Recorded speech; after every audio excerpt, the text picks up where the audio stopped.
नमस्कार. 2024च्या अखेरीच्या वर्गामध्ये आपण ज्या अध्यायाचा अभ्यास करतो आहोत तो अध्याय तसं म्हटलं गेलं तर त्याच्याबद्दल असं म्हटलं की त्याच्या तत्वविचार कळसाला पोचलेला आहे. जे गुह्य ज्ञान भगवंत अर्जुनाच्या निमित्तानं आपल्याला सांगतोय आणि आपण जाणून घेण्याचा प्रयत्न करतोय. खरं म्हणजे थोडीशी त्रेधातिरपीठच होती आहे, कळतंय, पण प्रत्यक्ष कृतीनं ते किती असंभव आहे असं वाटतंय. त्यामुळे जसं जसं पुढल्या श्लोकाकडे जाऊ तसं तसं मागचं पुन्हा आठवावं लागतं, असं थोडं घडतंय. तर आपण असं पाहत होतो की जेव्हा केव्हा म्हणजे महत्वाची गोष्ट काय तर मी म्हणजे हा देह आहे किंवा हे शरीर माझं आहे, हा जो काही शरीराच्या संबंधितला आपला ममत्वाचा भाग आहे, अहंतेचा भाग आहे, तो खरं म्हणजे संपायला हवा. तो संपणं म्हणजे मग त्या इच्छा कमी होणं आहे. आणि जो प्रवास आपला हा देह टाकल्यानंतर ज्या मन आणि इंद्रियांचा प्रवास होणार आहे आणि पुढल्या देहात परत यावं लागणार आहे असा जो विचार आपण करत होतो, तर तेच व्हायला नको असेल आणि पुन्हा जन्ममृत्यू चक्रामध्ये अडकायचं नाही, इच्छा ठेवायच्या नाही, त्या इच्छा पुरा करण्यासाठी पुन्हा यायचं नाही, असं जे सगळं भगवंत सांगतोय गुह्यज्ञान, त्याच्यासाठी खरं काय व्हायला हवं तर खरं हे व्हायला हवं की ही जी देहाबद्दलची ममता आहे किंवा मी म्हणजे माझा देह हा जो काही अहंकार आहे तो जायला पाहिजे, ही महत्वाची गोष्ट. आता याच्यासाठी वेगवेगळे प्रयास भगवंत आपल्याला सांगतोय. आज आपण पाहणार आहोत असं आहे की म्हणजे कुठलाही प्राणी देह सोडताना दुसरा देह ते भोग जे पहिल्या देहातल्या राहिलेल्या इच्छा वासना आहेत ते पूर्ण करण्यासाठी दुसऱ्या देहामध्ये धारण करतोय आपण पाहिलंय. तर या देहात त्या ज्या राहून गेलेल्या इच्छा आहेत त्या पूर्ण करण्यासाठी दुसऱ्या देहामध्ये जीव प्रवेश करतो. या जीवाचं म्हणजे त्या ईश्वराचं, त्या परमात्म्याचं जो कोणी यथार्थ रूप जाणतो त्याला समर्थांनी ज्ञानी म्हटलंय, भगवंतानी ज्ञानी म्हटलंय. आणि जे जाणत नाही त्याला विमूढाः अज्ञानी असं म्हटलेलं आहे. आता निदान आपण असं म्हणूया की जे ज्ञानी आहेत त्यांचा विचार भगवंत आपल्याला सांगणारच आहे या पुढल्या आता श्लोकांमध्ये. त्या ज्ञानी माणसाची लक्षणं पुन्हा येणार आहेत. यापूर्वी पण आपण निरनिराळ्या प्रकाराने या ज्ञानी माणसाची लक्षणं खरं म्हणजे ऐकलेली आहेत, पण पुन्हा आपल्याला हे सगळं हे करायचं आहे. याच्यासाठी एक महत्वाची गोष्ट अशी आहे की सद्गुरूंची जर कृपा झाली तर मात्र हे जे काही परमात्मा तत्व आहे, हा म्हणजे हे देह चालवणारं ते परमात्मा ते करत काही नाहीये, पण ते असल्याशिवाय हा देह चालत नाही. त्यामुळे देह एक साधन आहे ही गोष्ट किंवा भगवंताचं हे जे स्वरूप आहे म्हणजे आपलं जे स्वरूप आहे ते आपल्याला सद्गुरूच्या कृपेने होतं असं पण आपल्याला लक्षात घ्यायचं आहे. म्हणजे थोडक्यात अज्ञान जाणं, विमूढपण जाणं, ज्ञान होणं, या गोष्टी आपल्याला लक्षात घ्यायचं आहे. सत्य काय ते समजायचं आहे. सत्य काय ते आपल्याला कळेल. मी देह नाही हे खरं सत्य आहे. माझं जे खरं स्वरूप आहे, या देहाला आधार देणारं जे परमात्मा तत्व आहे ते माझं स्वरूप आहे. ते जाणणं म्हणजे ज्ञान होणं आहे.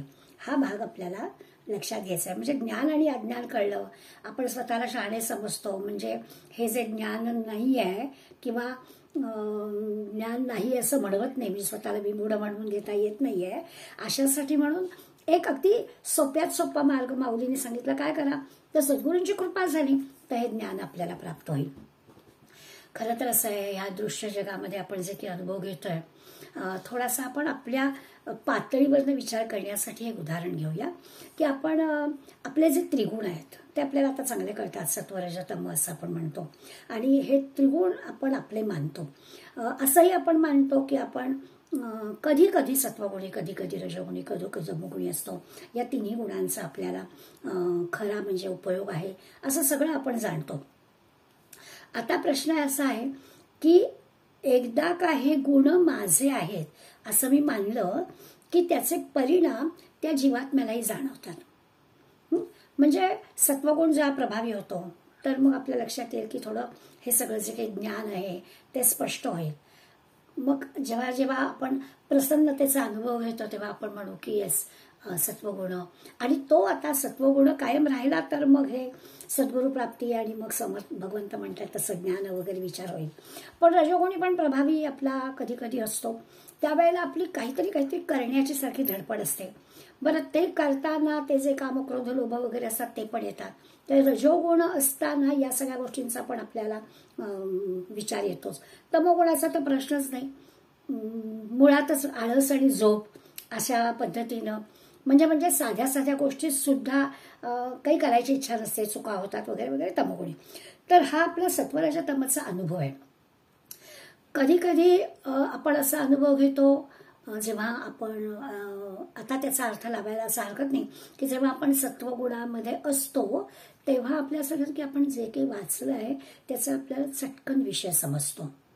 पहा बरं, हा आपला अनुभव आहे की आपण जेव्हा शांत चित्तानं सत्वगुण आपला प्रभावित आहे असं जेव्हा आपल्या लक्षात येतं किंवा असं जेव्हा घडतं तेव्हा आपल्या लक्षात यायला पाहिजे की आता सत्वगुण आपला जास्त प्रभावी आहे, की तेव्हा आपण जे काही वाचतो ना ते आपल्याला सहज उमगतं, सहज समजतं. म्हणजे आपली बुद्धी काम चांगलं करत असते, काहीतरी करण्याचा उत्साह आपल्याजवळ असतो. पण कधी कधी असं होतं की काही नाही करू, पडून राहावं, काही वाचनात लक्ष लागत नाही, काही करू नये असं होतं. वास्तविक आता तसं पाहायला गेलं तर ज्या परमतत्वाचा आपण विचार करतो आहोत म्हणजे शरीराला साधन समजलं आहे आणि ते जे परमात्म तत्व आहे ते म्हणजे माझं स्वरूप आहे याचा विचार करतो आहोत, त्या परमतत्वाशी या त्रिगुणांचा काही संबंध नाही आहे. ज्या त्रिगुणांचा आपण विचार केला ते त्रिगुण जे आहे ते आपल्या मनावरतीच अवलंबून आहेत. माझं मन छान कधी सत्वगुण प्रभावी होतं तर प्रसन्न असतं, मग मी काय वाचते ते मला कळतं, असा अनुभव मी घेते. मग कधी कधी ते कसं असतं तर कुठेच मन रमत नाही, असं जे ते मनाशी संबंधित आहेत. म्हणजे या सत्वरजतमांचा या परमतत्वाशी काहीच संबंध नाही आहे. कारण त्याचं असं आहे की ते जे परमात्म तत्व आहे ते गुणातीत आहे, परमेश्वराचा अंश आहे ना, ते जे स्वरूप आहे ते आपल्याला पाहायचं आहे ना. आणि ह्याच्यासाठी माऊलींनी आपल्याला उदाहरण दिलेली आहेत. आपण मागच्या वेळेस त्याचा विचार केला होता. काय होतं, माणसाला हे जे सत्वरजतम गुण आहेत ना ते माणसाला चांगल्या वाईट कर्मामध्ये बांधतात. आता पाहिलं तसं सत्वगुण प्रभावी असेल तर चांगलं घडतं, पण रजोगुण असेल तर काय घडतं, तमोगुण असेल तर काय काय घडू शकतं असं होतं. आणि मग त्याच्यामुळे हे जेव्हा सत्वरजतम हे जे गुण आहेत हे माणसाला पुन्हा पुन्हा यावं जावं लावतात. आपण ज्याचा विचार करतोय ना की देह टाकल्यानंतर काय जातं, तर हे सत्वरजतमांचं जे काही आहे त्याच्यामुळे पुन्हा पुन्हा जन्म घ्यावा लागतो. आता असा जो माणूस आहे तो अज्ञानी, विमूढ असा शब्द वापरलाय. त्याचं काय असतं, तो या देहाला मी समजतो किंवा मी करता असा एक अहंकार त्याच्याजवळ असतो, असा सगळा विचार आपण केला होता. आणि माऊली मात्र ज्ञानी माणसाचं वर्णन मागच्या ओळीत झालंय, नुसती आठवण करून देते. 382व्या ओळीमध्ये आपण माऊलीने केलेलं ज्ञानी भक्ताचे वर्णन आहे, त्याचं एक उदाहरण दिलेलं आहे. त्याचं म्हणतात, ज्ञाने का जयाचे डोळे देखोनी न राहती देहीचे डोळे, सूर्य रश्मी आणि आळे ग्रीष्मी जैसे. ग्रीष्म ऋतूतलं उदाहरण माऊलीने दिलं आहे की ग्रीष्म ऋतूमध्ये कसं असतं, आकाशामध्ये असे ढग आलेले असतात परंतु पलीकडे असणारा जो सूर्य आहे त्याची प्रखर किरणं त्या ढगांना भेदून पृथ्वीवरती पडतात. असं ज्ञाने का जयाचे देखोनी न राहती देहीचे डोळे त्याच्यात उदाहरण दिलंय. सूर्यरश्मी आणि याळे ग्रीष्मी जैसे. त्या ग्रीष्म ऋतूमध्ये ज्येष्ठ आषाढ ग्रीष्म ऋतू असतो त्या महिन्यातले आपण हे आठवलं तर आपल्याकडे की अशी जी काही सूर्याची प्रखर किरणं असतात, ढगांच्या पलीकडे सूर्य आहे आणि प्रखर किरणं त्या ढगांना तोडून जणू काही भेदून ती आपल्यावरती ती प्रखर किरणं येतातच. तसं म्हणे ह्या ज्ञानदृष्टी असणाऱ्याचं होतं. काय होतं तर ज्याला ज्ञानदृष्टी आहे त्याला हा आत्माच दिसतो. म्हणजे त्याचा हा देह वगैरे आहे त्याला पण आहे, त्या देहाच्या आत असणाऱ्या आत्मस्वरूपाकडेच तो जातो. म्हणजे त्याला हे मधलं सगळं काही आड येत नाही. तुम्हाला मधलं सगळं आड येतं ना, देह दिसतो आधी, त्यामुळे तो देह, ते त्रिगुण आवडीनिवडी, अहंता, ममता या सगळ्या गोष्टी आपल्या आड येतात. आणि माऊलीने छान आपल्याला निसर्गातलं उदाहरण देऊन असं सांगितलं की काय घडतं तर तेच असे सूर्यकिरण डायरेक्ट पृथ्वीवरती येतात, ढगांमध्ये अडकत नाही, प्रखर किरणांचा आपण अनुभव घेतो. तसं म्हणे या ज्ञानी माणसाचं होतं. आणखीन पण माऊलीने एक उदाहरण दिलं आहे की समजा एखादा खड्डा पडलेला आहे, त्या खड्ड्यामध्ये पाणी साठलेलं आहे. मग जेव्हा सूर्य आकाशात येतो त्या सूर्याच्या बिंबाने काय होतं तर पाणी इव्हॅपोरेट होऊन जातं, वाफून जाते, आटून जातं पाणी. आणि मग ते सूर्याचं प्रतिबिंब काही त्या खड्ड्यात असणाऱ्या पाण्यामध्ये पडत नाही. साधी गोष्ट आहे. पाणी असतं तर सूर्याचं प्रतिबिंब त्यात पडतं, पाणी आटून गेलं नाहीसं झालं की सूर्याचं प्रतिबिंब कसं काय पडणार, पाणीच नाही तर प्रतिबिंब कसं पडणार. परंतु सूर्य आहेच हे हा ज्ञानी माणूस जाणतो. म्हणजे हे आपण पण जाणतो, पण याचं उदाहरण घेऊन ज्ञानी माणसाला काय कळतं तर तो असं म्हणतो की शरीर उत्पन्न होतं किंवा शरीर नाहीसं होतं पण आत्मा आहेच. म्हणजे पाणी साठतं किंवा पाणी नाहीसं होतं, सूर्य आहेच, तद्वत आत्मा आहेच. ही जी काही कारण तो जे परमात्मा तत्वाबद्दल आपण बोलतोय ते अविनाशीच आहे. त्यामुळे ही जी काही दृष्टी आहे किंवा हे जे काही ज्ञानी माणसाचं लक्षण आहे हे महत्वाचं आहे.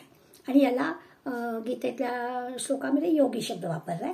आता यामध्ये असं आहे की काही प्रयत्न करून हे जाणतात आणि काही प्रयत्न करूनही जाणत नाहीत. आता पुढला जो 11व्या श्लोकाचा आपण अभ्यास करणार आहोत, ही सगळी आपण आतापर्यंत जे काही अभ्यासलं तेव्हा आपली पूर्वतयारी काय झाली तर अशी झाली. आणि आता 11व्या श्लोकामध्ये भगवंत आपल्याला सांगतायत यतंतो योगिनश्चैनम पश्यन्त्यात्मनिवस्थितम यतंतोप्यकृतात्मानो नयनम पश्यन्त चेतसा. आता इथे त्यांनी म्हटलं की हा जो हृदयस्थ असणारं हे जे परमात्म तत्व आहे त्याला काय जीव म्हणा, आत्मतत्व म्हणा, चैतन्य म्हणा, परमतत्व म्हणा, यतंतः प्रयत्न करणारे योगिना. मग योगीमध्ये कोणी ध्यानमार्गी असू देत, कर्ममार्गी असू देत, जे कोणी आहेत प्रयत्न करणारे जे आहेत ते पश्यंती म्हणजे जाणतात.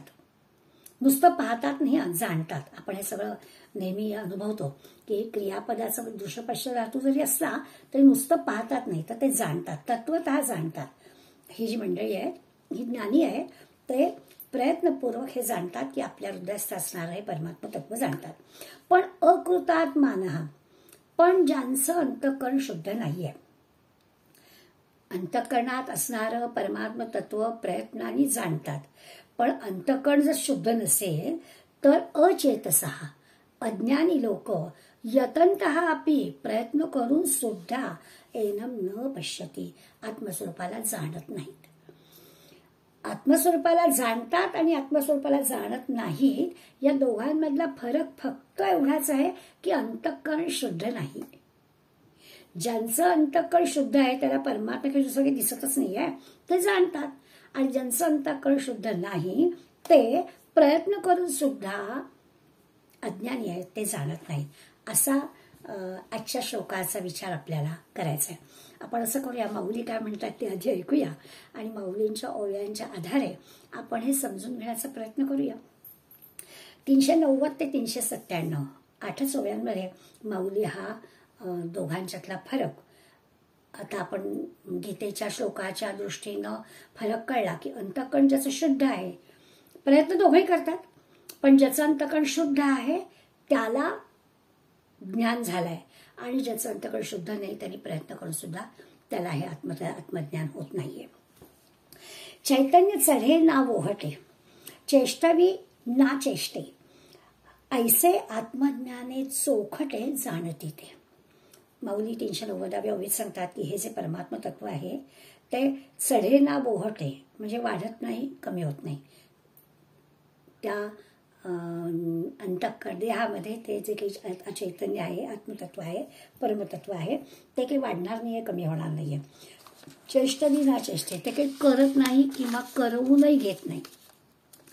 ज्यांना यथार्थ असा, म्हणजे आता आपण ज्ञानी माणसाचा विचार करतोय की ज्याला ज्ञानबोध झालेला आहे त्याच्याबद्दल विचार करतोय, तर ते हे जाणतात की हा काही करत नाही, करवत नाही किंवा हा वाढत नाही, कमी होत नाही. याच्या दृष्टीनं हे जे चैतन्य स्वरूप आहे ते हे असं आहे.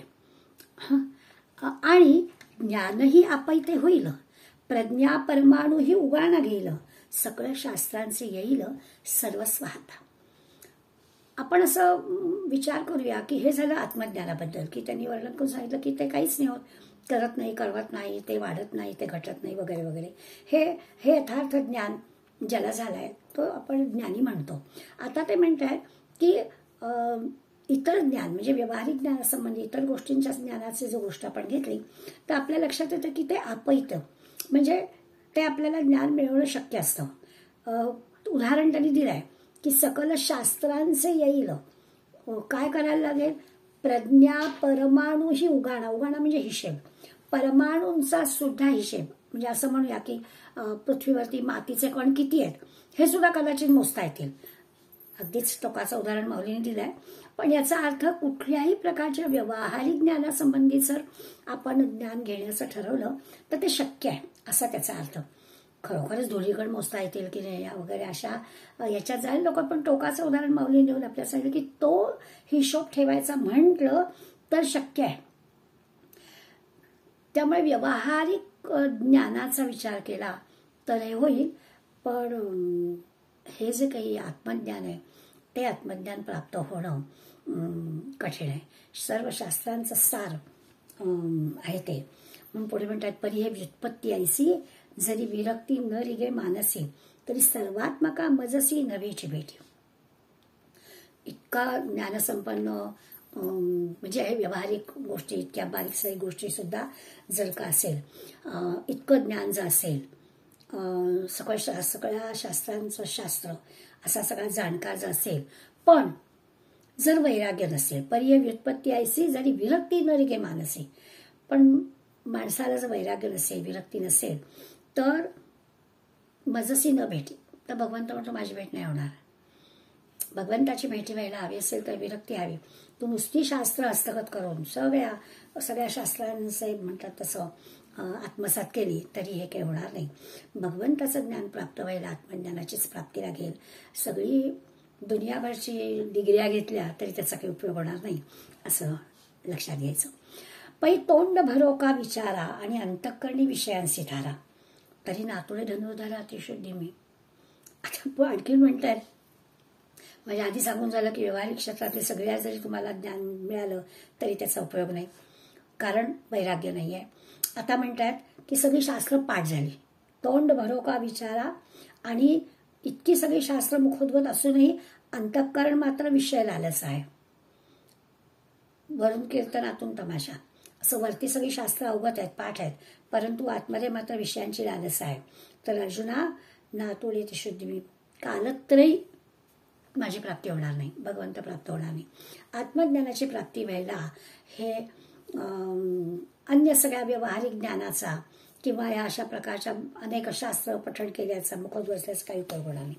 आणखीन काय, हा गा वोसण तयाच्या ग्रंथी, काही तुटती संसार गुंती, की परिवसली या पोथी वाचली होय. आता म्हणतात की अहो ते स्वप्नामध्ये माणूस बडबड करतो असते, बऱ्याच जणांना काही सवय झोपेत बोलतात किंवा ताप वगैरे असं, तापात माणूस काहीतरी बरळतो. तर असं सहज थोडक्यात बरळणं जरी असला शब्द तरी माऊलीनं आपल्याला सांगायचं आहे की इतकं झोपेत सुद्धा समजा ग्रंथातली वाक्याच्या वाक्य मुखोद्गत असली आणि असं सहज सगळं येत असलं, त्यांनी काही मोठा संसारातून मुक्त होता येणार आहे का? नाही येणार.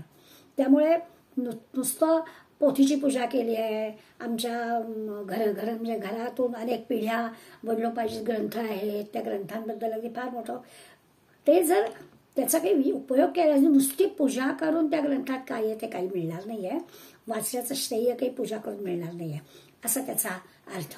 आपल्या लक्षात आलं असेल, मी सुरुवातीलाच असं म्हटलं की दोघंही जण प्रयत्न करतायत. एक ज्ञानी आहे, आत्मज्ञान प्राप्त झालेला आहे, एक विमूढ आहे, एक मात्र अज्ञानी आहे. फरक दोघांच्यात काय आहे, तर याचं अंतःकरणामध्ये असणारं जे परमतत्व आहे ते जाणलं आहे आणि याचं अंतःकरण मात्र निर्मळ नाही आहे. त्यामुळे प्रयत्न करून सुद्धा याला आत्मज्ञान होत नाही. असा दोघांमधला फरक माऊलीने आपल्याला या सगळ्या ओव्यांमधून दाखवून दिला. नाना बांधवनी या डोळे, घराणी लावी जती मुक्ता फळे, तरी तयांचे काय कळी मूलमान. तुम्हाला अहो परीक्षा घ्यायची मोत्याची. आता मोती कसा आहे ते बघायला डोळ्यांनी त्याला पाहायला पाहिजे. तेव्हा जर बांधून या डोळे बांधून जर सांगितली या मोत्याची परीक्षा करा, तर त्याचं कसं काय मोल करता येईल, त्याचं मूल्य कसं काय करता येईल, येणारच नाही. असं करता येतं का? डोळे बांधून कोणी मोत्याची परीक्षा करू शकतं का? तैसा चित्ती अहंते ठावो आणि जिथे सगळं शास्त्रांचा सराव, अंतःकरण सगळं म्हणतात तसं अहंकाराने भरलंय, अहंतेने भरलाय, ममतेने भरलाय, अभिमान अहंकार आहे आणि जिभे सकळ शास्त्रांचा सराव आणि बोलणं मात्र काय वा. असं जर असेल, ऐसेनी कोडी एक जन्म जावो परी न पाविजे माते. त्यांनी म्हटलंय की असं जेव्हा कायम अहंकार असेल तर मग कोट्यावधी जरी जन्म गेले तरी देखील भगवंताची प्राप्ती होणार नाही. अंतःकरणात अहंकार बिराडच करून बसलाय आणि बाहेर मात्र शास्त्रांचं मोठं कौतुक सांगितलं जात आहे, जिभेवर सगळी शास्त्र आहेत, तर त्याचा भगवंत प्राप्तीसाठी काहीच उपयोग होणार नाही.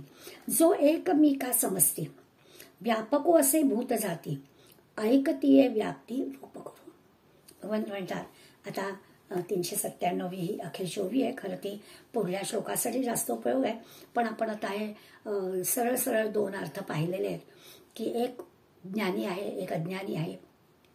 दोघंही जण प्रयत्न करतायत, परंतु ज्ञानी माणसाला भगवंताची प्राप्ती होते कारण त्याचं अंतःकरणामध्ये तो भगवंत आहे. चित्त शुद्ध निर्मळ आहे, भगवंताखेर दुसरं काही नाही आहे. देहाची अहंता नाही आहे, माझे स्वतःचा अहंकार नाही आहे, कशाबद्दलची ममता नाही आहे, राग लोभ नाही आहे, वगैरे वगैरे. अशा सगळ्या गोष्टीमुळे तो ज्ञानी आहे. उलट अंतःकरण याचं शुद्ध नाही आहे. बाकी सगळ्या जरी किती गोष्टी असल्या, कितीही जरी प्रयत्न केले असले तरी त्याला भगवत प्राप्ती होत नाही. जो एक मी का समजते, जो मी हा सगळ्या प्राण्यांमध्ये भगवंत म्हणतो, मी जो एक सर्वांमध्ये जो आहे, व्यापक आहे, ती जी काही म्हणजे मला कुठे पाहायचं तर सगळीकडे आहे मी आहे, ही जी काही व्याप्ती आहे त्याचं स्पष्ट वर्णन ज्या मी आता सांगणार आहे ते आता पुढल्या ओव्यांमध्ये माऊली सांगणार आहेत. पण आत्ता आपण 396व्या ओवीपर्यंत जो विचार केला त्याचा थोडासा आपल्यापर्यंत, कारण हे 2 मार्ग स्वतंत्र कळले आणि किती जरी आपण म्हटलं तरी आपला नेहमीचा अनुभव आहे की आपण वाचत असतो, आपण ऐकत असतो, तेव्हा आपल्याला सगळ्या गोष्टी किती छान पडतात. खरंच अंतःकरण शुद्ध पाहिजे, अंतःकरण निर्मळ पाहिजे, अगदी राग लोभ कोणाबद्दल नको.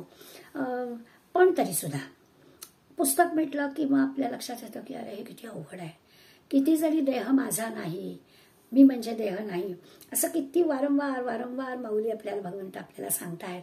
पण तरी देखील ह्या देहासंबंधी इतकं मला प्रेम आहे की स्वाभाविकच त्या देहासाठी किंवा देहाला काही कमतरता झाली तर त्याच्यामुळे आपल्याला खूपच गोष्टी आड येतात असं लक्षात येतं. तेव्हा देह हे साधन आहे वगैरे वगैरे म्हटलं तरी पण मग आता आपण काय करूया की हे जे परमात्मा तत्व जाणणारे योगी आहेत, मी मगाशी असं म्हटलं की एकच मार्ग नाही तर कर्म मार्ग असेल, ध्यान मार्ग असेल, भक्तीच्या मार्गाने असेल, ध्यानाच्या मार्गाने असेल, कुठल्याही मार्गाच्या प्रयत्नांनी ज्यांना कोणाला हे परमात्मा तत्व कळलेलं आहे, ज्यांनी हे परमात्मा जाणलं आहे.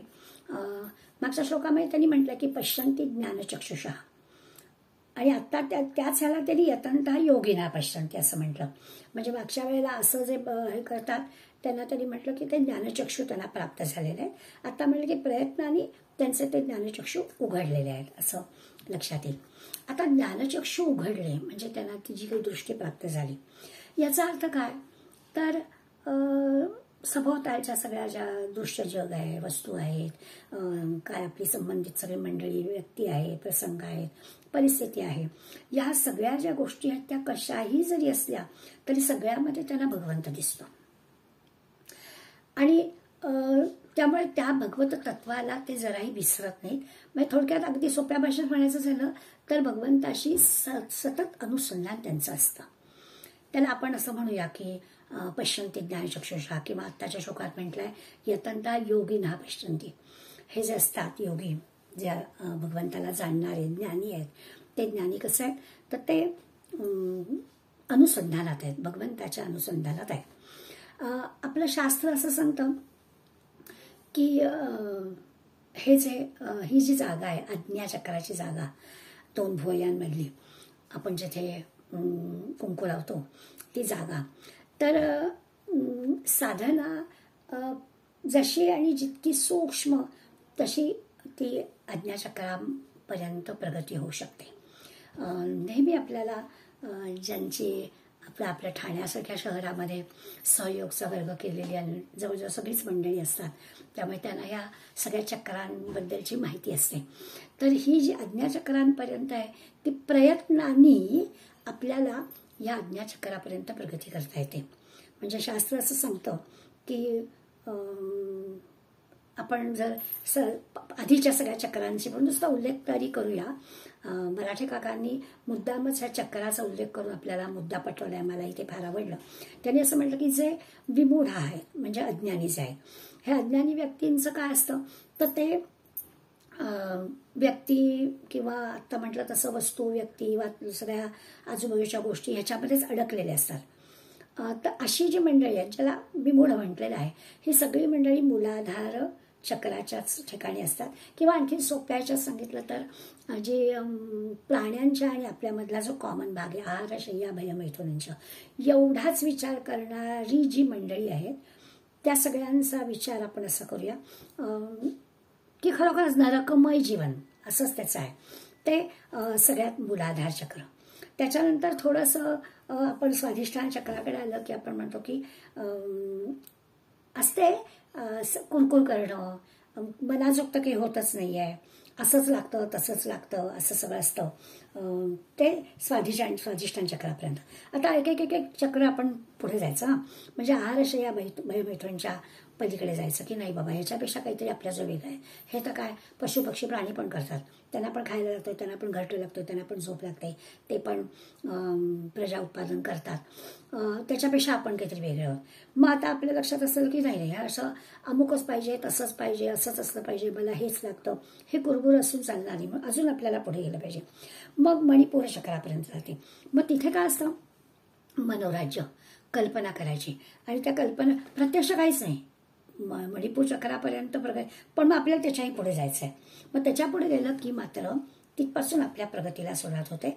ह्या ज्या 3 गोष्टी आपण पाहिल्या, मूलाधार, स्वाधिष्ठान आणि मणिपूर, ह्या तिघांच्याकडून आता आपण पार झालोय, ज्या अर्थी आपण 15व्या अध्यायापर्यंत आलोय.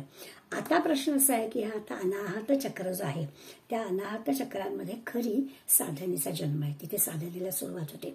इथे प्रथम विचार असा येतो की हे जे काही रोजचं जीवन चाललेलं आहे ह्या रोजच्या जीवनामध्ये ठीक आहे आपण जगतो आहोत, परंतु खरा मी कोण याची जर ओळख करून घ्यायची असेल तर आपण काहीतरी साधना केली पाहिजे, काहीतरी आपण विचार केला पाहिजे, काहीतरी आपण चिंतन केलं पाहिजे. असं वाटायला लागण्याची जागा म्हणजे ही अनाहत चक्राची जागा आहे, छातीचा मध्यभाग आहे.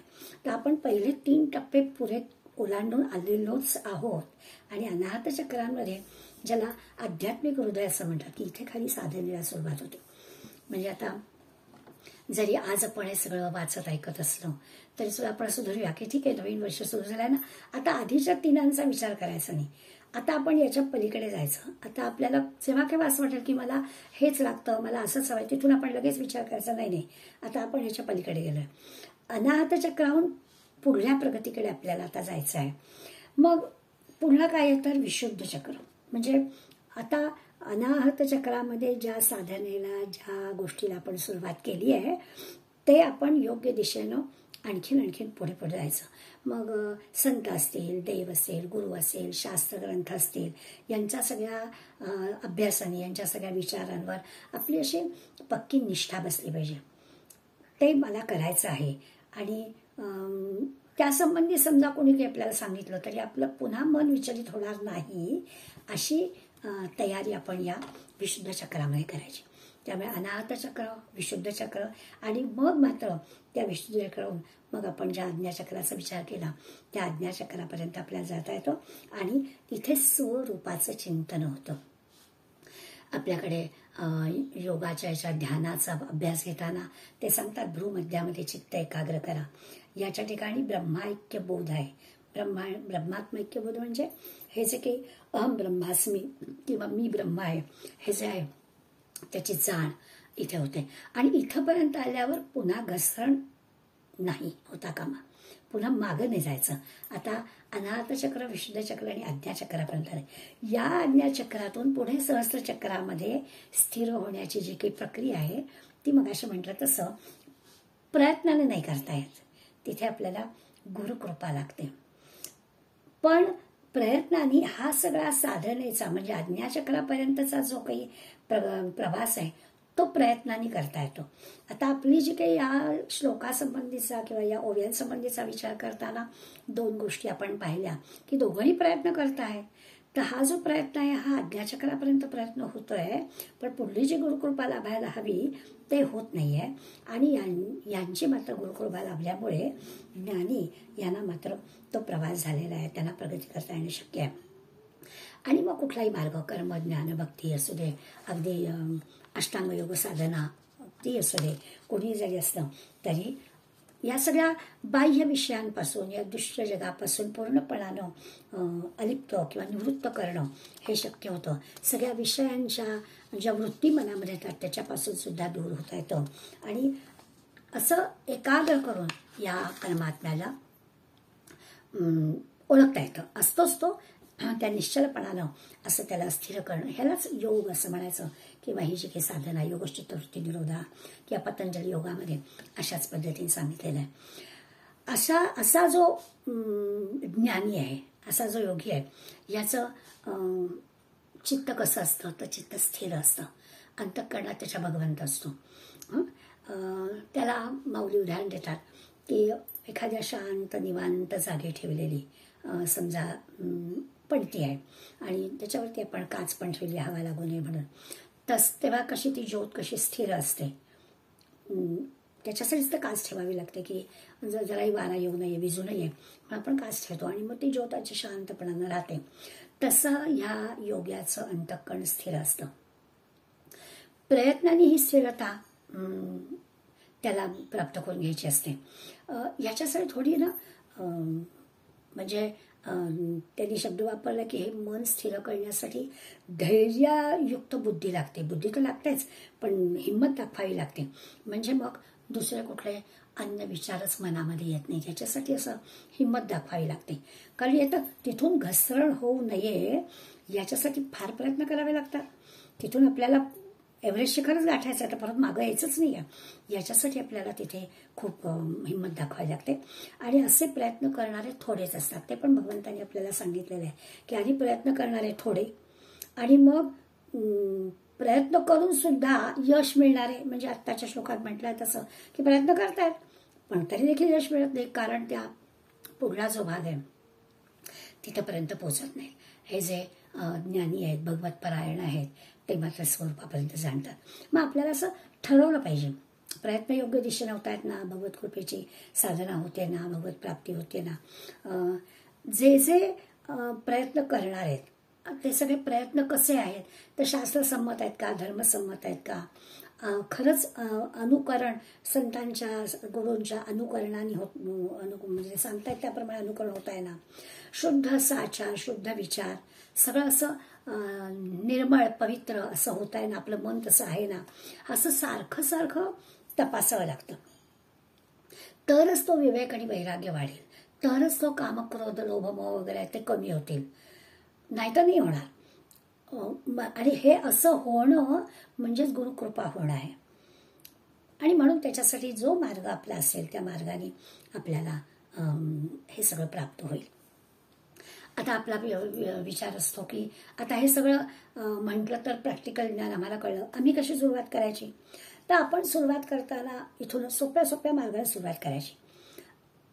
सुरुवात करताना काय करायचं, सोपा मार्ग काय तर जीवनातली प्रत्येक गोष्ट, अगदी सकाळी उठल्यापासून करत असणारं प्रत्येक काम त्या भगवंताला जोडून घ्यायचं. तसं भगवंताला जोडून काम केलं, सकाळी उठल्यापासून प्रत्येक कर्म त्याच्या आठवणीनं, त्याच्या स्मरणानं, त्याच्यासाठी, मग ते खरं तर चांगलंच होईल. चांगलं वाईट कोणतंही असो असं मी म्हणणार होते, पण चांगलं वाईट कोणतंही असलं काय त्याच्या आठवणी करायचं तर चांगलंच होणार आहे. किंवा आपण असं म्हणू की आपल्या सुखाचं असेल किंवा दुःखाचं असेल तरी देखील ते त्याच्या स्मरणाने करायचं, त्याची इच्छा म्हणून करायचं, असं आपल्याला करता येईल. ही आपल्या सामान्य माणसाची साधनेची सुरुवात आहे की प्रत्येक गोष्ट त्याची इच्छा म्हणून घ्यायची. काही शारीरिक कमकुवतपणा की दुर्बलता असली तरी ती त्याचीच इच्छा म्हणून आपण सहन करायचा. हळूहळू काय होईल, देहासंबंधीचा विचार कमी कमी व्हायला लागेल. आता हे वाटतंय तेवढं सोपं नाहीये. अवघड का वाटतं आपल्याला? अवघड वाटण्याचं कारण खरं हेच आहे की मी म्हणजे देह हे जे काही आहे हे अजूनही जात नाही आहे, त्यामुळे आपल्याला हे अवघड वाटतंय. पण देहाचा विचार बाजूला करण्याचा प्रयत्न करण्याची आपल्याला सवयच करायला हवी. खरंच आहे, तो बाजूला केल्याशिवाय ते जे की आत्मतत्व आहे किंवा तो जे भगवत आहे ते कसं काय हे करायचं ते कळण्यासाठी आपल्याला या देहाला बाजूला करायला हवं. आणखीन एका पद्धतीने आपल्याला विचार करायचा आहे. ही एक साधनेची सुरुवात करता येईल. दुसरं म्हणजे आत्तापर्यंत आपल्याला सांगितलं की अरे हे जे आत्मतत्व आहे ना त्यालाच आपण आठवूया, कारण ते दुसऱ्या देहात जाताना दुसऱ्या देहात पण तेच असणार आहे. हा देह टाकला की आणखी नवीन देहामध्ये आपल्याला जायचं आहे. त्या देहामध्ये जे काही घडायचं आहे त्याची खरी म्हणजे जबाबदारी आत्ता आहे. हा देह असताना पुढल्या देहामध्ये काय घडणार आहे याची तयारी आपण करतोय आणि त्यामुळे आपल्याला हे करावं. ती जी जबाबदारी आहे ना ती जबाबदारी आत्ता आपल्या लक्षात आणून दिलेली आहे. त्या पुढल्या देहामध्ये काय होणार आहे याची कल्पना आत्ता आलेली असल्यामुळे आत्ता आपल्याला या देहाला थोडं बाजूला करून आत्मतत्व काय याचा विचार करायला हवा, असा पण विचार माऊलींनी या निमित्तानं आपल्याला सांगितलेला आहे. म्हणजे आत्ताचे की आपल्याला सुख किंवा दुःख मिळत आहे ते सगळं आपल्याला आधीच्या जन्मातल्या कर्माचं फळ आहे हे आता आपल्याला कळलं आहे. त्यामुळे आता या जन्मामध्ये जे काही आपण कर्म करणार आहोत त्याचं आपल्याला ते पुढल्या जन्माचं कारण असणार आहे. आता हे जर हे केलेलं आहे तर आपल्याला या भगवत भावाकडे जायला हवं. त्याच्या चिंतनाने त्याच्या अभ्यासाने आपल्याला हा विचार करायला हवं की अरे काहीतरी चांगलंच आपण घेऊन जावं, कुठली विवंचना राहणार नाही, काही उपभोगासाठी आपल्याला जायचं नाही आहे, असा काहीतरी विचार आपण करून आत्ताची कर्म आपल्याला करायला हवेत. एक चांगला त्याचा फायदा होईल की देह टाकण्याचं जे काही भय असतं ना, म्हणजे मृत्यूचं जे भय असतं ना ते होणार नाही. देहाची चिंता कमी केली की मृत्यूचं भय होणार नाही. खरं किती सुरुवातीलाच भगवंतांनी आपल्याला सांगितलंय, वासांशी जीर्णानी यथा विहाय. कपडे जसे नवे जुने टाकताना आपल्याला दुःख होत नाही तसा नवीन देह मिळणार आहे, त्यावेळी जुना देह टाकताना काही दुःख व्हायला नको असं खरं सांगून झालेलंच आहे. त्यामुळे ह्या जीवनात येणारी जी काही सुख दुःख किंवा काय शारीरिक दुखणी व्याधी काय जे काही असतील त्या सगळ्या या देहाच्या आहेत, माझ्या नाहीत असं आपण पटवून घ्यायचा प्रयत्न करायचा. पटलं नाही म्हणतायत पण असं पटवून घ्यायचं की हे जे काही आहे हे माझं नाही आहे. पण स्थलत्याग होता सवयीची जाते. पुस्तक मिटलं, प्रवचन संपलं, अभ्यास संपला की आपण पुन्हा शरीराच्या कुरबुरी आपल्या चालू होतात आणि म्हणून आपल्याला विमूढ असं माऊलींनी म्हटलंय, भगवंतांनी म्हटलंय, ज्ञानचक्षु आपले उघडले नाहीत. आता हे ज्ञानचक्षु उघडले की काय होतं हे आपल्याला सांगणारच आहे. पण ते आपण घेण्यापूर्वी पुन्हा एकदा या दोन्ही गोष्टींचा जरा साकल्याने विचार करूया. एक महत्वाची गोष्ट आपल्याला याच्या आधी आपण पाहिलेत उदाहरणं, पण नेमकं काय होतं की दिसतं वेगळं आणि असतं वेगळं. म्हणजे आपल्या सगळ्यांमध्ये असणारं एकच एक परमात्मा तत्व दिसत नाही आहे पण आहे, आणि हे दिसतं जे आहे ते खरं नाही आहे. हे सगळं पटवून घेण्यासाठी निरनिराळ्या गोष्टी आपल्याला सांगितल्या. आपण थोडासा त्याचा नुसता आढावा घेऊया. पूर्वी सांगून झालेला आहे पण हा मुद्दा पटवण्यासाठी, कारण आता पुढे जे आहे ना 12व्या श्लोकापासून पुढे ही त्या ज्ञानी माणसाचीच लक्षणं सांगितली. म्हणजे या श्लोकानंतर आपल्या या ज्या सगळ्या गोष्टी आहेत ना त्या आपल्याला बाजूला करायच्याच आहेत आणि आपल्याला ज्ञानी माणसाची लक्षणं काय आहेत किंवा ज्ञानी माणूस कसा हे करतो तेच आपल्याला 12व्या श्लोकापासून पाहायचं आहे. त्यामुळे या 11व्या श्लोकाचा विचार करतानाच आपलं आता अंतःकरण शुद्ध स्वच्छ निर्मळ, तिथे भगवंतच आहे असं करायचंच आहे. त्यामुळे जे विमूढपण आहे ते आपल्याला घालवूनच टाकायचं आहे. मग त्याला उदाहरण त्यांनी गमतीचे दान दिले. आपण लहानपणी बसमध्ये बसलो, बस वेगात जायला लागली की झाडं पळतायत असं आपल्याला वाटायचं. मी मुद्दामच म्हटलं की लहानपणी, म्हणजे ते झाडं पळतायत असं वाटणं हे चुकीचं आहे हे आपल्याला लक्षात आलं. आणि ते आपल्याला ज्ञान झालं की झाडं पळत नाही आहेत, माझी बस वेगात पळते, झाडं आहेत तिथेच आहेत. आता ही काय गोष्ट आहे, व्यवहारातलं ज्ञान चटकन आपल्याला कळलं. तर विमूढाचं काय होतं, विमूढाला झाडं पळताना दिसतात. आणि ज्ञानी माणसाला काय होतं, ज्ञानी माणसाला झाडं स्थिर आहेत दिसतात. भगवंत स्थिर आहे हे ज्ञानी माणसाला दिसतं आणि दृश्य जग हे विमूढाला दिसतं.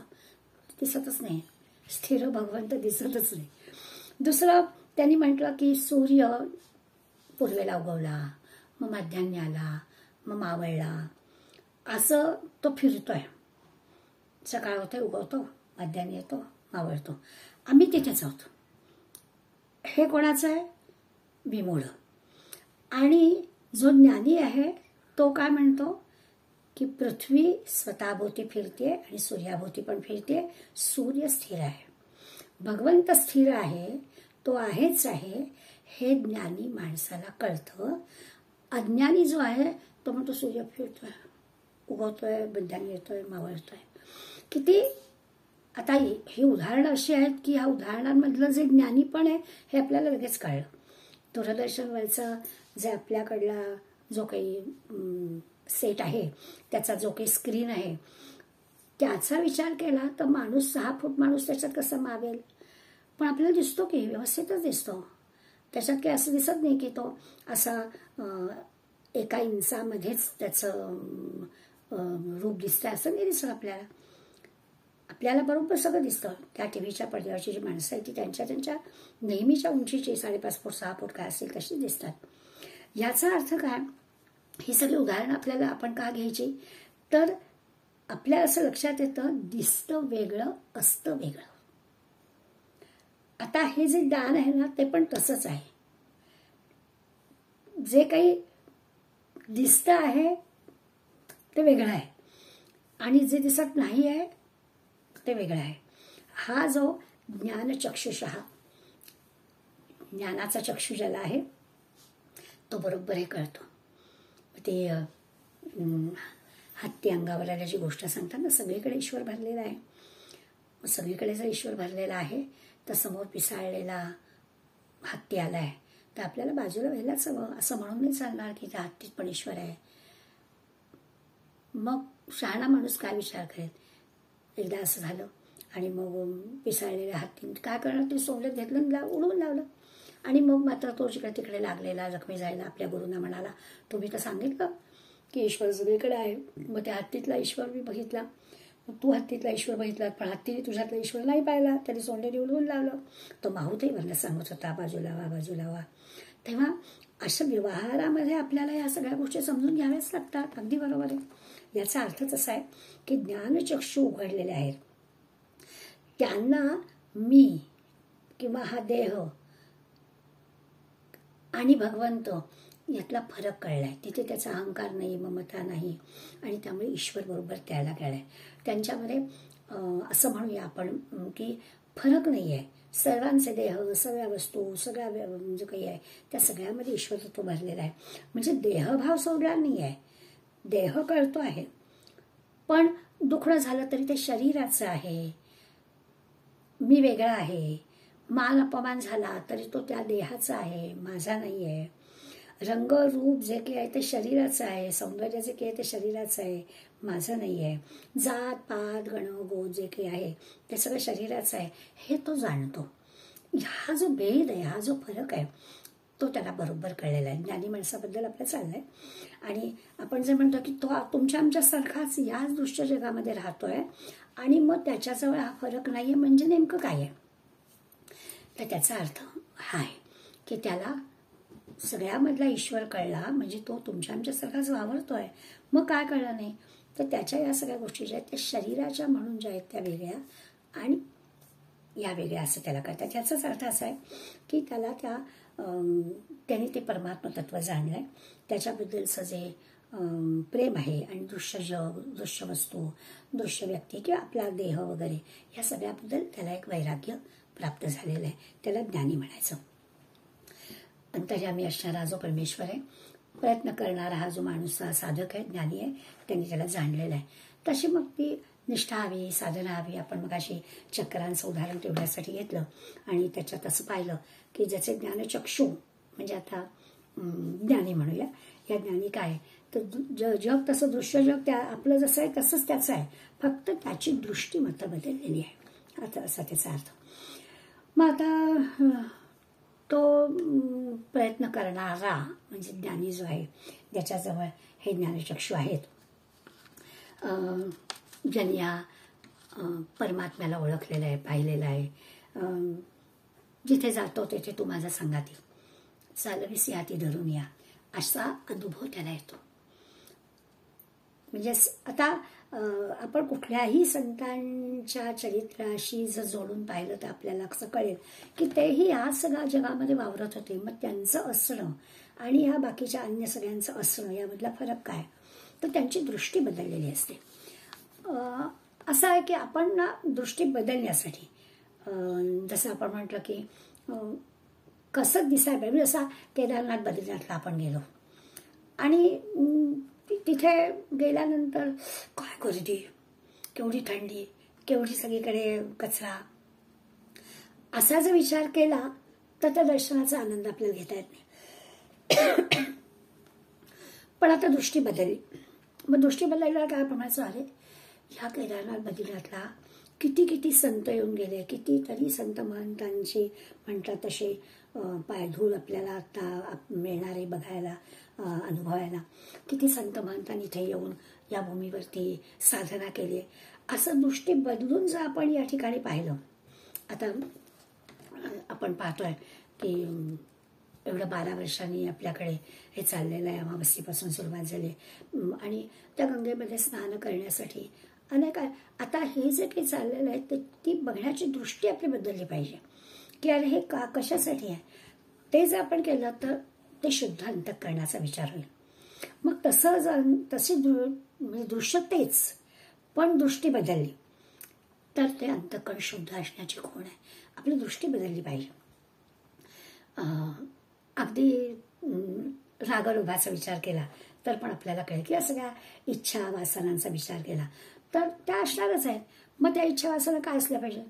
31 डिसेंबरला मैत्रिणींना घेऊन रात्री कुठेतरी बुकिंग करूया आणि हॉटेलमध्ये जाऊया ही इच्छा असली पाहिजे का 31 डिसेंबरला आपण सगळ्यांनी एक गीता म्हणूया का, असं असलं पाहिजे. इच्छा काय असली पाहिजे हे महत्वाचं आहे. काय हे जग तसंच 31 डिसेंबर सगळ्यांचीच असणार आहे. त्या दिवशी मी काय करायचं हे मला ठरवता आलं पाहिजे ना. पूजा करायची, नामस्मरण करायचं, स्तोत्रपठण करायचं की आपोआप बुद्धी अंतर्मुख होईल, चित्त भगवंताकडे वळेल. आपण प्रत्येक घटना जी आहे किंवा प्रत्येक दृश्य जे आहे की प्रत्येक विचार जो आहे तो भगवंताशी जोडायचा, त्याच्या अनुसरणात राहायचं, असं माऊलीने आपल्याला सांगितलंय. ज्ञानी माणसाच्या लक्षणांमध्ये हे लक्षण आहे. याचा अर्थ उद्या कोणी बुकिंग केलं असेल तर मेळा त्यांनी काल असं सांगितलं असं म्हणायचं नाहीये. तर ते काही गोष्टी अशा दृष्टी आपली बदलली पाहिजे. मी मागे असं म्हटलं होतं की काही वेळेला आपल्याला व्यवहारामध्ये काही गोष्टी नाकारता येत नाहीत, पण आपण जर दृष्टी वेगळी ठेवली तर त्याच हिंदी गाण्यांमध्ये आपल्याला नामस्मरणाचे धून आळवता येते. अगदी अनुभव घेण्याच्या अशा गोष्टी आहेत की एक तर काय असतं, परिचित गाणी नसतात हल्ली, त्यामुळे आपल्याला त्या शब्दांशी काही आपला संबंध नसतो. तर आपल्याला हा छान अनुभव घेता येतो की तोच सूर तोच ठेका पण त्याच्यात आपल्याला नाम बसवता येतं. तसं दृष्टी बदलली की आपल्याला या गोष्टी करता येतात. पण असं आहे ना की होतं काय, मराठी काका म्हणतात की अनुसंधान हवं ठेवायला तुम्ही सांगता, काय होतं आमचं अनुसंधान का राहत नाही. याचं कारण असं आहे की भगवंत म्हणजे काय, तर आपण भगवंताचे गुण पाहिलेत. श्री, यश, कीर्ती, ज्ञान, वैराग्य आणि औदार्य या 6 गुणांनी भगवंत नटलेला आहे. पुन्हा एकदा आहे श्री, यश, कीर्ती, ज्ञान, वैराग्य आणि औदार्य या 6 गुणांचा भगवंत आहे. आणि आपले राग, लोभ, मद, मत्सर, भय हे सगळे आमचे आहेत. आता 2 इतके परस्पर विरुद्ध आहेत, या दोघांचं अनुसंधान कसं व्हायचं हा मोठा प्रश्न आहे. त्यामुळे या सगळ्यांना बाजूला केल्याशिवाय हे होणारच नाही. हा जो ज्ञानी आहे ना, याचं अंतःकरण शुद्ध अशामुळे आहे, कारण त्याचं अनुसंधान आहे. आणि हा जो प्रयत्न केलाय पण ज्ञानी नाही, त्याचं अंतःकरण शुद्ध नाही, तो अचेतस आहे, अज्ञान आहे, कारण त्याच्या अंतःकरणामध्ये या सगळ्या कामक्रोधाने ते भरलेलं आहे. तिथे या श्री आणि औदार्य आणि यशकीर्तीला जागाच नाही आहे. प्रयत्न करून सुद्धा त्याला भगवंताला जाणता येत नाही आहे. मग माऊलीच्या 391-92 या श्लोकांमध्ये धूलिकण आपल्याला किंवा परमाणू सांगितलं की ते मोजता येण्या इतकं सुद्धा शास्त्र माहिती असेल, सगळं माहिती असेल, पण भगवंत जाणायला अंतःकरणात वैराग्य हवं. किंवा 393 ओळीत माऊलीने सांगितलं अगदी ओघवती वाणी आहे, सगळी शास्त्र मुखोद्गत आहेत, सगळं येत आहे, पण अंतःकरणात मात्र विषय आहेत, तर भगवंत सापडणार नाही असं आपल्याला त्यांनी सांगितलं होतं. आता हा जर विचार आपण केला तर आपल्या लक्षात येईल, स्वामी अनुभवानंदांनी असं म्हटलंय की अंतःकरण जर शुद्ध केलं ना, तर शुद्ध अंतःकरणाच्या माणसांनी घेतलेला जो निर्णय असतो ना, तो निर्णय तो पाळू शकतो. आता मी मुद्दामच सांगतो, उद्या 31 तारखेला मला सारखं सारखं असं वाटतं की एखादी गोष्ट आपण, म्हणजे समजा आता चहा ही फार आवडीची गोष्ट आहे आणि आपल्याला सोडायचं आहे, कारण अडतं. आता आपला विषय झाला की अमुक एका गोष्टीवर माझं अडतं, असं नाही होतं का?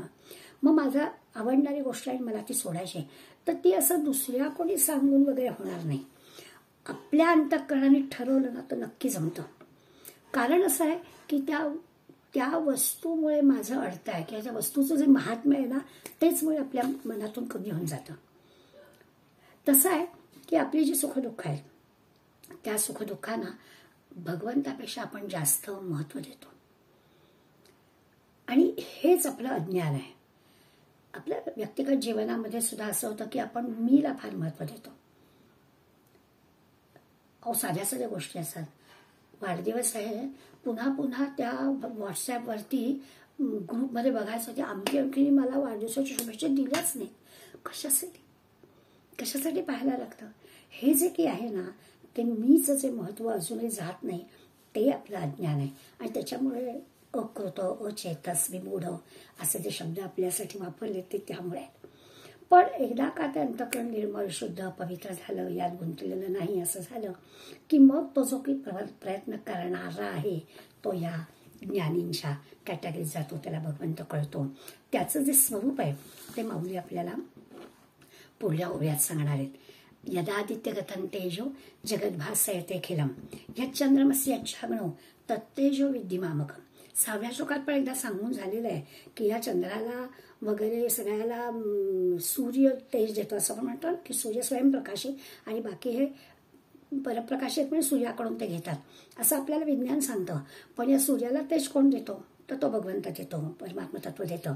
तर त्याचाच पुन्हा त्यांनी सांगितलं यदा आदित्यगतं तेजो जगद्भासयतेऽखिलम्. म्हणजे सूर्यामधलं जे हे तेज आहे, सगळ्या संपूर्ण जगाला प्रकाशित करणारं जे तेज आहे, किंवा यच्चंद्रमसि यच्चाग्नो, जे चंद्रामध्ये तेज आहे किंवा जे अग्नीमध्ये तेज आहे, ते भगवंत म्हणतो की माझंच आहे, हे तू जाण. भगवंताचं स्वरूप जे आहे ते कशात कसं जाणायचं हा विषय चाललाय. आणि प्रयत्न करणारा, ज्याला ज्ञानचक्षु लाभलेले आहेत, तो जो ज्ञानी आहे त्याला भगवंत कळतो. ते भगवंताचं स्वरूप त्याला कळणारं माऊली आता आपल्याला सांगतात. तर भगवंत म्हणतो की त्याला कळतं की सूर्याचं जे तेज आहे, चंद्राचं जे तेज आहे, अग्नीचं जे तेज आहे, ते म्हणजे भगवंताचंच तेज आहे. 3च केवळ ओव्या माऊलींनी या श्लोकासाठी दिली आणि त्या तिन्ही ओव्या आपण बघूया. माऊली म्हणतात, तरी सूर्या सकट आगवी हे विश्वरचना जे लावी, ते दीप्ती माझी जाणावी आद्यंती आहे. सूर्यासकट, सूर्य आणि ही सगळी विश्वरचना सूर्यामुळे दिसतं ना आपल्याला. कोण दाखवतो? दावीम दाखवतो. सूर्यामुळे आपल्याला सगळी विश्वरचना कळते. तो जो प्रकाश आहे ज्या प्रकाशामुळे आपल्याला दिसतं सगळं, तो प्रकाश भगवंत म्हणतो मीच आहे. आणखीन काय आहे तर आधी आणि नंतर आद्यंत म्हटलंय, ते दीप्ती माझी जाणावी आद्यंती आहे. विश्वरचनेच्या आधी पण आणि नंतर पण हेच आहे. भगवंताचीच ही सगळी गोष्ट आहे. भगवंतच आपल्याला असं वाटतं की सूर्याच्या प्रकाशाने दिसतंय, पण सूर्य आणि ही सगळी रचना ही माझ्यामुळेच दिसते आहे असं भगवंत सांगतोय. जल शोषून गेली या सविता, ओलांश परवी तसे जे मागवता, ते चंद्री पण दुसरता ज्योत्स्ना माझी. लगेच दुसऱ्याच्या सांगितलं की पाणी सगळं सूर्याच्या उष्णतेमुळे पाणी शोषून घेतलं, तरी देखील जमिनीमध्ये जो काही ओलावा राहतो, तो ओलावा म्हणजे चंद्राचा असतो. तो जो चंद्रामुळे त्याचा ओलावा टिकतो, ती जी चंद्रप्रभा ती पण भगवंताचीच आहे. सूर्याचा प्रकाश भगवंताचा आहे, चंद्रप्रभाही भगवंताची आहे. आणि दहन पाचन सिद्धी करीत असे जे निरवधी, ते हुताशी तेजोवृद्धी माझीची. आणि आणखीन दहन म्हणजे जाळणं किंवा पचन, आपण ज्याला जठराग्नीच म्हणतो ना, त्यामुळे पचन करण्याची, जाळण्याची क्रिया, ह्या सगळ्या अग्नीच्या ठिकाणी असतात. तर ह्या सूर्याच्या, चंद्राच्या, अग्नीच्या ठिकाणी असणारी ही जी काही शक्ती आहे, हे सगळं भगवंत म्हणतो माझंच तेज आहे. म्हणजे मुद्दाम पचनशक्तीचा पण उल्लेख त्यांनी केला की ही सुद्धा शक्ती, आपलं घेतलेलं अन्न पचण्याची जी काही शक्ती आहे, ती सुद्धा भगवंत म्हणतो माझीच आहे. आता ह्या ज्या 3 ओव्यांचा विचार जर आपण केला की ठीक आहे, जगाला प्रकाशित करणारा सूर्य आहे आणि भगवंत सांगतो की तो सूर्य म्हणजे मी आहे. माऊली नाहीत नेहमी आपल्याला उदाहरण देतात, ते नेहमीचं उदाहरण म्हणजे आपल्याला पटकन कळावं म्हणून आहे की माऊली असं म्हणतात की मूळ स्वरूप काय तर सोनं हे त्याचं खरं स्वरूप आहे. मग त्याला आपण वेगवेगळे दागिने करतो आणि त्याला रूप देतो. काय अंगठीचं दिलं असेल, कानातल्याचं दिलं असेल, जे काही गळ्यातल्याचं दिलं असेल, किंवा अगदी नाही तर आपण शुद्ध सोन्याचं चिप किंवा बिस्किट त्याचं विकत घेत असो. पण आपल्याला दिसणारं, समजणारं असं काहीतरी ते रूप आहे. म्हणून सोनं हे स्वरूप आणि दागिने वगैरे जे काही आहे हे रूप किंवा आकार ज्याला म्हणतो ते त्याचा आकार आहे. तसं परमात्मा हे स्वरूप आहे, सगळ्याचं स्वरूप आहे. कुठे हे आहे तर भगवंत म्हणतो माझं रूप म्हणजे सूर्य, माझं रूप म्हणजे चंद्र, माझं रूप म्हणजे अग्नी, माझं रूप म्हणजे सोन्याचं रूप काय तर सोन्याचं रूप म्हणजे चीप असेल, सोन्याचं रूप म्हणजे दागिना असेल. तसं भगवंत म्हणतो माझं रूप आहे. सारखं आपण भगवंताचं स्वरूप जाणा म्हणतो. तर परमात्म्याचं स्वरूप जाणायचं म्हणजे काय तर तो म्हणतो सूर्य म्हणजे माझं स्वरूप. म्हणजे सूर्यप्रकाश हे त्याचं भगवंताचं रूप आहे. परमात्मा स्वरूप असं म्हणूया, त्या परमात्म्याचं सूर्यप्रकाश हे रूप आहे. किंवा नेहमी विजेचं उदाहरण आपल्याला देतात की वीज हे स्वरूप आहे. मग ते बल्बमधून प्रकाश येतोय का ट्यूबमधून येतोय का आणखीन काही त्या विजेपासून आपल्याला मिळतंय, त्या निरनिराळ्या त्याची माध्यमं झाली.